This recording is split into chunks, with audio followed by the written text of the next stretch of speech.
This is one of the most difficult and uncomfortable Bible verses to read. When taken out of context and weaponized against the faith, it can become extremely difficult to defend it. But not to worry. We're going to read it, we're going to dive into it, and then I'm going to explain why this is actually one of the most profound messages that Jesus shared throughout the 4 Gospels. And behold, a Canaanite woman from that region came out and was crying, "Have mercy on me, O Lord, Son of David. My daughter is severely oppressed by a demon." But he did not answer her a word. And his disciples came and begged him, saying, "Send her away, for she is crying out after us." He answered, "I was sent only to the lost sheep of the house of Israel." But she came and knelt before him, saying, "Lord, help me." And he answered, "It is not right to take the children's bread and throw it to the dogs." Matthew chapter 15, verses 22 through 26. Yikes. At first glance, this verse is incredibly difficult to understand, and it looks like Jesus is being racist, sexist, and derogatory towards this woman that's genuinely begging him for help. I mean, he calls her a dog and refuses to help her. That's pretty tricky, but also notice what I did there. I took this verse out of context and then said it looked bad. So let's read into the context a little bit more. After this, she said, "Yes, Lord, yet even the dogs eat the crumbs that fall from their master's table." Then Jesus answered her, "O woman, great is your faith. Be it done for you as you desire." And her daughter was healed instantly.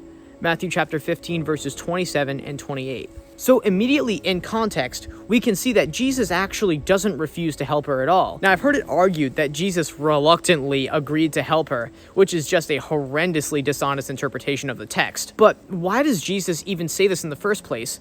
Why does he call her a dog? Why does he say it's inappropriate to take the children's food and give it to the dogs?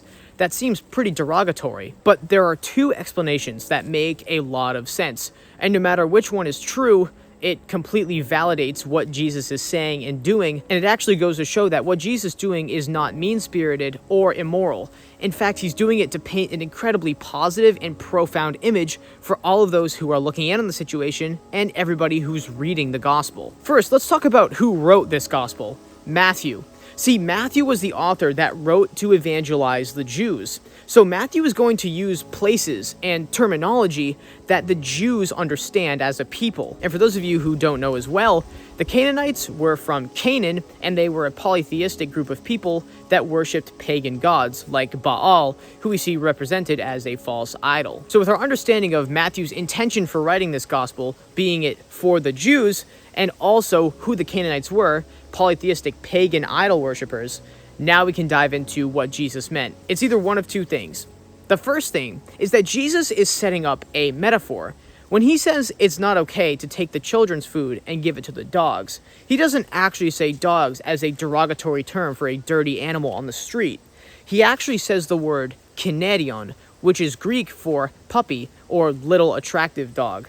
In other words, he's not saying this as a derogatory term. Rather, he's saying it as a more endearing term. He's saying it to set up a metaphor. See, God is the master in the metaphor. The children are the Israelites, the people who his mission is designated to, and the Canaanites are the pets. See, in the metaphor, the pets can still be fed. However, it's Jesus' priority to feed his children first. After all, Jesus is simply reminding her of his mission. He was sent to remind the Jews of their calling from God, and then to liberate us from sin. Jesus was on the way to Israel when he had this interaction with this woman.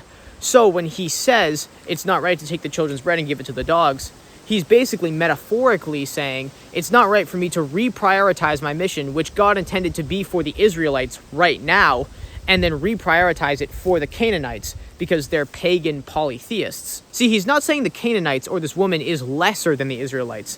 He's saying that his mission is for the Israelites.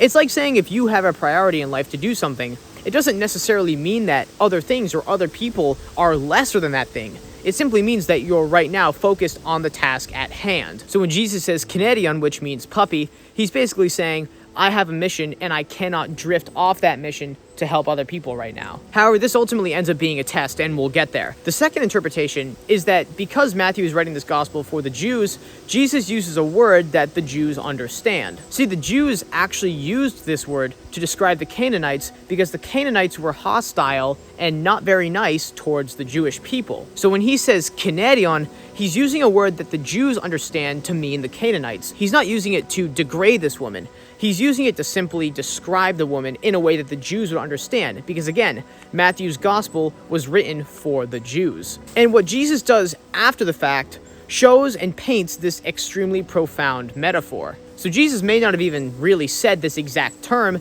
and rather Matthew just wrote this in so the Jews could understand. But regardless, the fact that Jesus still heals her points us to an extremely profound message of Christianity. The fact that everyone can be saved. Remember, Jesus is God, which means that he knows everything that's going to happen. He predicts Peter's denial, he predicts Judas's betrayal, and he predicts his own death on the cross. Every major event in his life, he acts in a certain way so that those events happen. Everything he does is to ultimately serve his highest purpose given to him by God. Meaning, despite taking on human limitation, he actually is in total communion with the Spirit.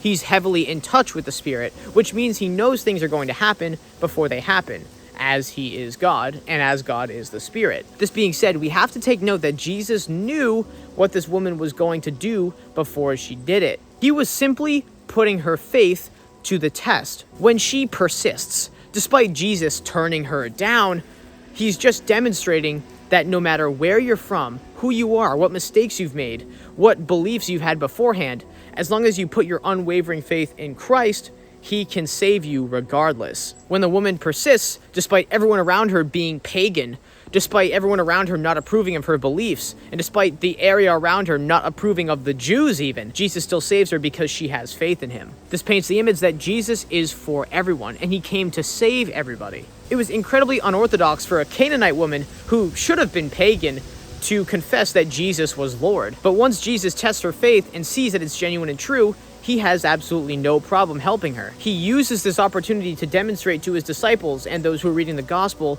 that everybody can be saved, regardless of what you've done in your past, regardless of what's around you. So when Jesus uses this word dog or kinerion, he's simply painting an image that the Jews would understand, and he's setting up symbolism for the fact that he has a mission that's dedicated to the Israelites. Additionally, when he says this to the woman, she doesn't appear offended. She doesn't appear like she's been hurt, which leads me to believe that Jesus was not being derogatory. Rather, he was using language that was understood at the time to be normal, that was understood at the time to be a colloquial saying for the Canaanites. And the fact that he helps her anyways at the end shows that his intention was always to help her, but he's simply demonstrating that anyone can be saved using this interaction. Again, Jesus knew that she would persist. Jesus knew that he would help her. Jesus knew that she believed, and he tested whether or not she would persist or give up and throw away that belief. Jesus does not have a racist bone in his body, and this would also contradict everything else that he said. He says to love your neighbor as yourself. He teaches to forgive others. So why would he suddenly go out and be racist to this poor woman that's begging him for help? It doesn't make sense. It contradicts his character. And because he knew it was going to happen in advance, it makes even less sense. See, God gave us free will. That means we can choose to take the Bible in a good light or a bad light. That means we can choose to look into it, understand it, and the profundities that Jesus meant by saying and doing what he did, or we could warp it and weaponize it against the faith in order to reject God. Although this verse is difficult, and you might say, oh, he's just dancing around the truth. He's just dancing around the fact that Jesus was a bad guy, you naughty Christian. But in reality, look into the context. Look who the author's writing for. Look who Jesus is surrounded by. He's surrounded by Jews. Jesus doesn't use the word dog. He used the word kinerion, which had an entirely different meaning from just a dirty animal on the street. See, in context, you can see what Jesus meant. And in addition to that, why cherry pick one verse out of the Bible that looks bad and then just deny everything else that he did? Because there are tons of verses that make Jesus look perfect. Why are you taking the one that may or may not make him look a little bad? It doesn't make any sense. Look at the metaphor and look at what profound message Jesus was trying to teach. That anyone, no matter your upbringing, no matter your mistakes, no matter your current beliefs, no matter how you look at yourself, no matter what other people think about you, you can be saved if you put your faith in Jesus. Thanks for watching. Follow the call to Christ, defend the faith, and God bless.